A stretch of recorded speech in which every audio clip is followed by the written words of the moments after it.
Quiero agradecer muchísimo, como cada mañana de sábado, el tiempo, la generosidad de Arturo Magaña Duplancher, director de Globalítica, internacionalista, para platicar con nosotros. Mi querido Arturo, qué gusto saludarte. Buenos días, ¿cómo te va? Buen día, Jesús, el gusto es mío. Muy bien, muchas gracias.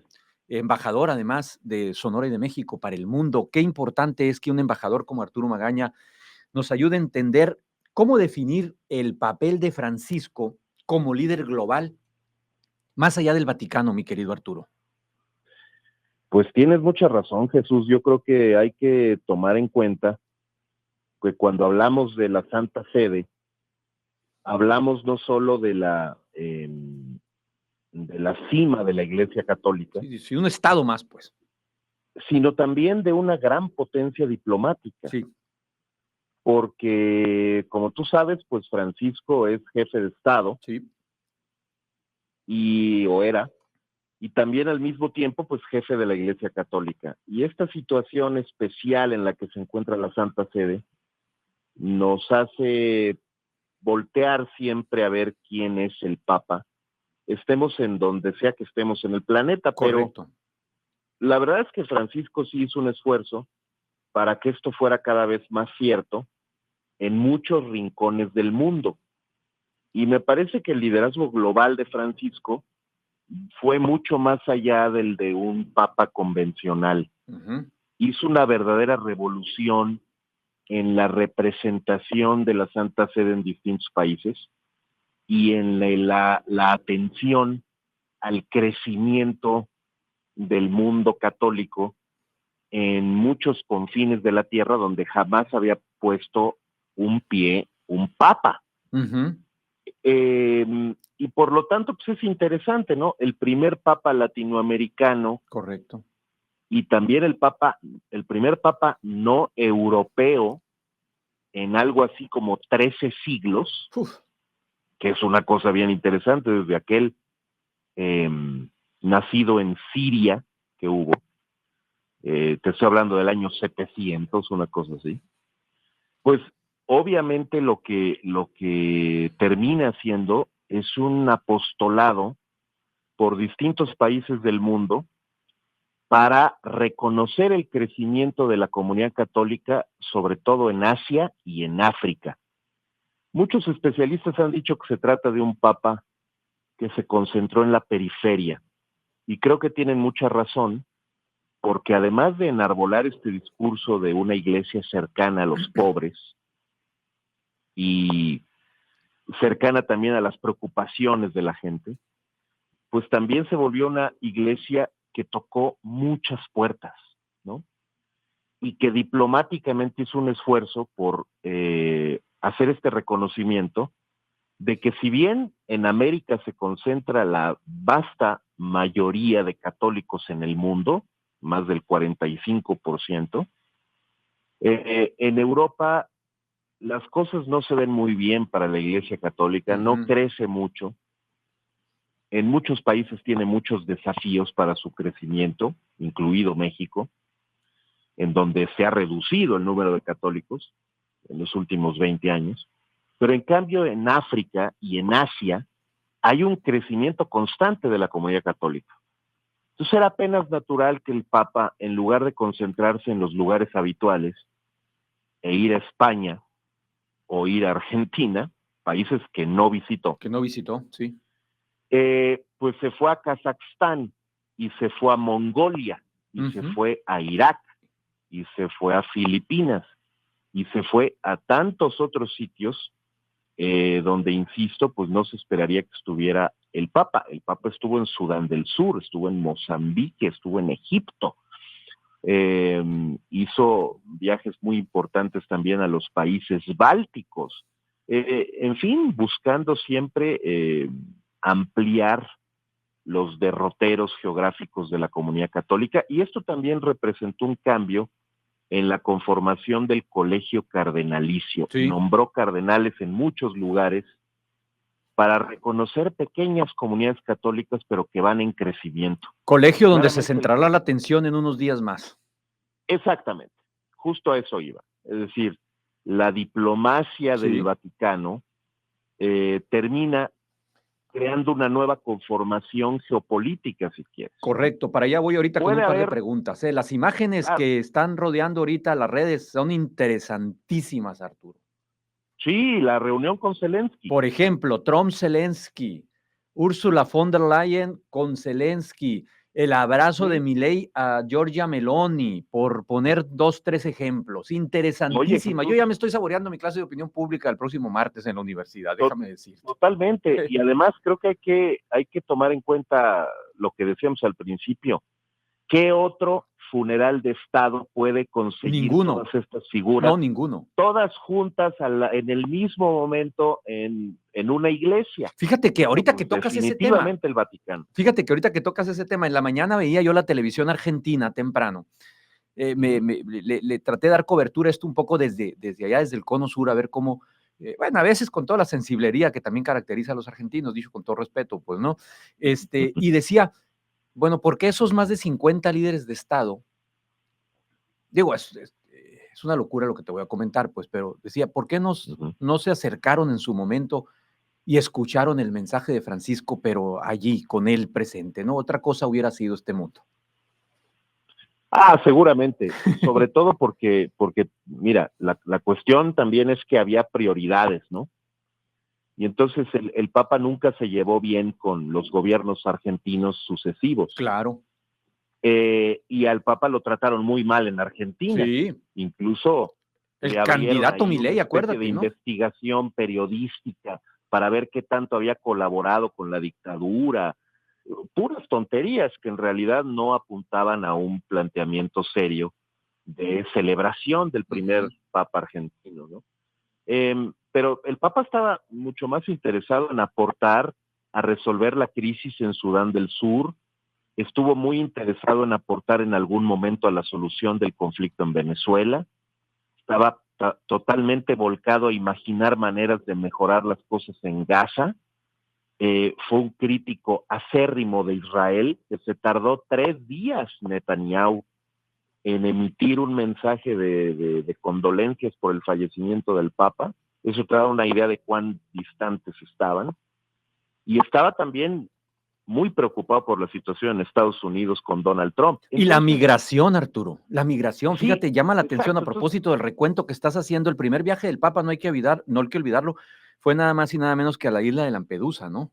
totalmente. Y realmente a partir de ahí ya no olvidó el tema, Sí. incluso lo incorporó en algunos de sus textos y fue frontal en su confrontación con Trump y su política de deportaciones.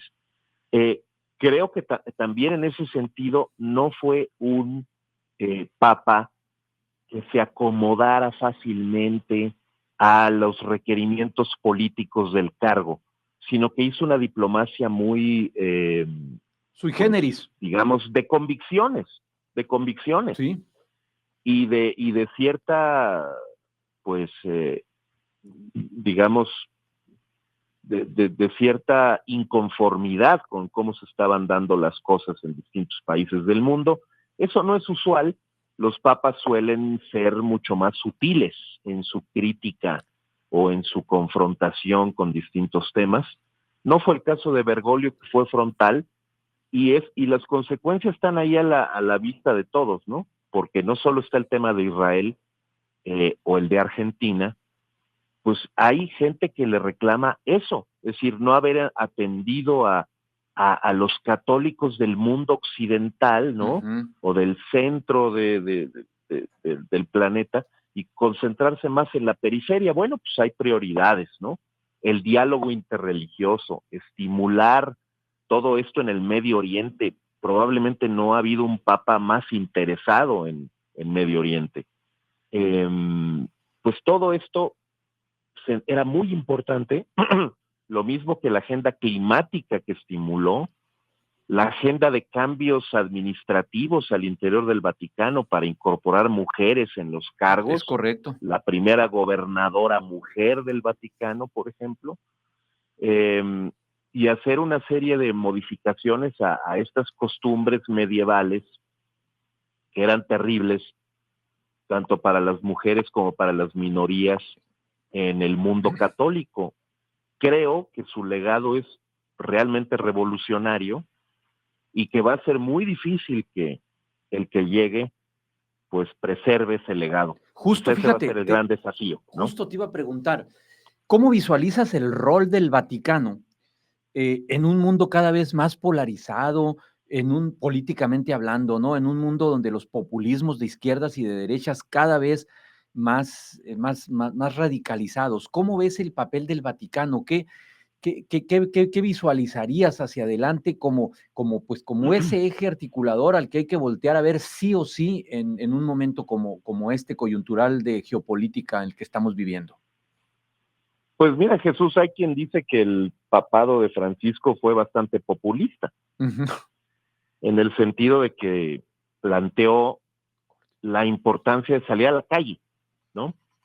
De Sí. no resguardarse en los templos, sino de salir a la calle a buscar aumentar la feligresía, ocuparse de los problemas sociales, tuvo una vocación social tremenda, ¿no? Y predominante, y eso a lo mejor lo acercó a ciertos líderes y lo alejó de otros, Ujú. pero lo cierto es que el Vaticano tiene una responsabilidad ya muy grande, justo por lo que hablábamos al principio, tiene esta capacidad convocatoria. Sí. Es que hoy día se dice tranquilamente, pero hay unos 150 entre jefes de Estado y de gobierno, en el mismo lugar. Ujú. Sí, Eh, totalmente. a ver, ¿quién puede hacer eso, no? Nadie. No, Y nadie. entonces, mira, pues a partir de encíclicas está muy bien, pero también a partir de negociaciones internacionales de altura en organismos multilaterales donde la Santa Sede tiene una gran capacidad. Por ejemplo, la representación de la Santa Sede en Naciones Unidas es de una calidad y de un profesionalismo y de un nivel de información que te vas para atrás, ¿eh? Entonces, realmente ellos tienen a veces mucho más conocimiento de lo que está pasando en lugares de acceso remoto y difícil, porque siempre hay una iglesia que a su vez puede traer información y reportar lo que está pasando como si fuera una sede diplomática. Ujú. Entonces, pues esa presencia que tiene en todo el mundo, esa capacidad de convocatoria y ahora esta vocación social, pues son la combinación perfecta, ¿no? Para volver a quien surja del cónclave que tendremos en algunos días, pues una persona con la capacidad para llevar adelante iniciativas de paz y de negociación sobre distintos temas con el resto del mundo. Dependerá mucho del perfil, eso que Sí. ni qué. Sí, estoy conversando con Arturo Magaña Duplancher, internacionalista, director de Globalítica. Justo pasando los 9 días post exequias del Papa, Arturo, pues viene, como bien lo has puntualizado, el cónclave, esta elección de cónclaves con llave, se van a encerrar bajo llave el cuerpo cardenalicio, los cardenales que tienen hasta 80 años o menos para decidir. Una gran pregunta que se me viene a la mente es en qué medida a partir del cónclave se puede marcar un cambio en la relación de la Iglesia Católica con potencias, por ejemplo, como China, con Estados Unidos o como Rusia.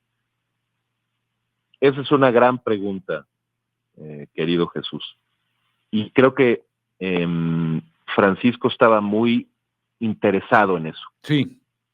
Y tan estaba interesado que uno de los pues más fuertes contendientes para quedarse con el cargo, pues es el secretario de Estado actual, el italiano Pietro Parolin, Parolín.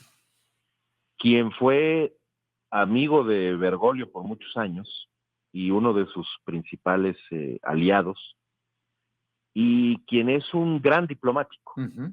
Habla cualquier cantidad de idiomas y trabajó con Francisco en algo que era sumamente delicado y sumamente importante para el Vaticano, que era una especie de negociación para tener presencia en China. Esto, desde luego, desató cualquier cantidad de preocupaciones sobre este acercamiento, pero la idea de que un país del tamaño, de la influencia, de la relevancia de China Uh-huh. establezca relaciones con el Vaticano y que pueda haber eventualmente presencia de la Iglesia Católica en China, pues es un cambio verdaderamente radical. Y al mismo tiempo, después de haber garantizado ya los cimientos de lo que va a ser esta presencia estable del Vaticano en China y de la Iglesia Católica en China, negociación complicadísima, sobra decirlo, Sí. encima de todo, pues lo que decíamos hace rato, se puso el Papa a nombrar cardenales. Y entonces, más o menos, de los 140, 135 que van a participar en este cónclave, más o menos 100 fueron nombrados por Francisco. Entonces hay un peso Sí. clave de él en el cónclave, pero Sí. también hay un peso clave de los países en desarrollo, porque muchos de estos cardenales son cardenales ahora, lo decíamos hace rato, en Mongolia, en Laos, en Mali, en Nueva Guinea, en Irak, en Haití, en fin. Entonces, es muy probable que también, digamos, aquí tengamos una visión distinta sobre las prioridades que debe tener el Vaticano y sobre el lugar geográfico en donde debe concentrar sus esfuerzos. Sí. Y no es una sorpresa, lo decíamos desde el principio, es Asia y es África. Eso no quiere decir que sea un papa africano o asiático necesariamente, sino alguien que tenga capacidad y toda la disposición de hacer esta gestión. Sí, el feeling. Ajá. Sí. Y creo que tiene que ser un gran diplomático, y por eso creo que Parolín puede llegar a ser. Y el otro gran tema es la relación del Vaticano con los países no católicos. O sea, pienso en la propia China o pienso por ejemplo, en los países musulmanes, Arturo, pero híjole, es todo otro tema ese. Yo no quisiera dejar pasar la oportunidad en los últimos 2 minutos que nos quedan, e incluso hasta nos volamos el corte de los 15, ya me están regañando aquí. Ya me di cuenta, qué barbaridad. Pero está muy interesante el diálogo, como siempre, contigo. ¿Qué lectura le das a la no presencia de la presidenta mexicana allí? Cuando tenemos estos casi 20 minutos que hemos estado platicando, hablando de la gran concentración de líderes de prácticamente todo el mundo. Claudia Sheinbaum decide no ir y manda a la secretaria de Gobernación. ¿Cómo lees eso? Es un desacierto, por donde lo veas. Sí. Y creo que demuestra que todavía México acarrea con viejos atavismos. Hay que recordar que México no tiene relaciones diplomáticas con el Vaticano sino hasta que las restablece con Salinas de Gortari. O sea, Carlos Salinas, sí. En 1992. Entonces, parece un contrasentido que un país con esa gran cantidad de católicos, de hecho en los 90 tenía mucho más que ahora. El segundo más grande de América Latina, ¿no? Con más católicos. Claro, hoy ya cayó de ese. ¿Dónde estamos número, ahorita? ¿no? Bueno, pues estamos como con 78-80% de católicos, Imagínate. ¿no? Estos no son muchos, en el pues. país. Solíamos ser más de 90. Sí. Bueno, pues algo ha pasado, ha habido iglesias protestantes, evangélicas que se han abierto camino, etcétera, ¿no? Pero también, o sea, me refería sobre todo al hecho de que todavía en los años 90 había resistencias a restablecer relaciones diplomáticas con el Vaticano. Y esto viene de muy lejos, Jesús. O sea, viene de un laicismo anticlerical construido durante la guerra cristera en los años 20, cierta noción de que la separación iglesia-estado tiene que ser radical y para siempre, y que no admite pues prácticamente ninguna excepción. Pero también es un hecho que esta decisión de la presidenta me parece que tiene que ver también con una relativa ignorancia sobre la gran importancia que tiene la Santa Sede como potencia diplomática. Sí, y algo de prurito a lo mejor de ella también, ¿no? Algo de prurito. Pues, es posible, pero no se trata de si te gusta o no la Iglesia Católica. Eres jefe de Estado, perfectamente, pues. Eres jefe de Estado. Punto. Y entonces hay un diálogo y una conversación no solo con el otro jefe de Estado, sino en general con otros tantos jefes de Estado. Pero mira, más allá de eso, hay una expresión siempre de reconocimiento y simpatía a las gestas de Francisco. Sí. Y creo que en ese sentido, tanto López Obrador como Sheinbaum sí celebraron durante sus gobiernos muchas veces el pensamiento y las ideas y las propuestas de Francisco. Parece un contrasentido que ahora se quiera mostrar cierta distancia. Creo que tampoco hemos combatido esa idea de que ir a Roma es solamente ir a presentar condolencias. Claro. Eso dijo la secretaria de Gobernación. Sí, exacto. Y pues yo creo que eso es muy decepcionante. Sí, claro. Porque es mucho más que eso. De acuerdo. Es celebrar el hecho de la gran fe católica en México, es reconocer la potencia diplomática, es hacer un voto de confianza para las relaciones diplomáticas entre México y la Santa Sede, es llevar un mensaje relacionado con eso. Caray, es mucho más relevante que solamente hablar del líder de una iglesia cualquiera que murió. Uh-huh. Bueno, pues como que hace falta entender más del presente en el que estamos y de la necesidad de jugar en esas ligas. Y de cómo se mueve el mundo. Porque otra vez, ¿cuáles van a ser las relaciones bilaterales de Rosa Isela allá? Bueno, pues no sé, yo creo que 2 o 3 máximo. Claro. En cambio, las conversaciones que hubiera podido tener la presidenta de México, pues hubieran sido muchísimas. Sin duda, sin duda. Y muy importantes. Arturo, qué lástima, pero ya nos alcanzó el tiempo y luego ya viene también nuestro amigo Moisés con los temas propios de nuestra agenda. Te agradezco muchísimo, como cada semana, que nos ayudes a entender el contexto internacional. ¿Dónde te leemos? ¿Dónde te podemos seguir? Nada que agradecer, Jesús, es un gusto como siempre. Estoy en @Duplancher, @Globalítica. Saludos a Moisés, saludos al auditorio de En Contexto.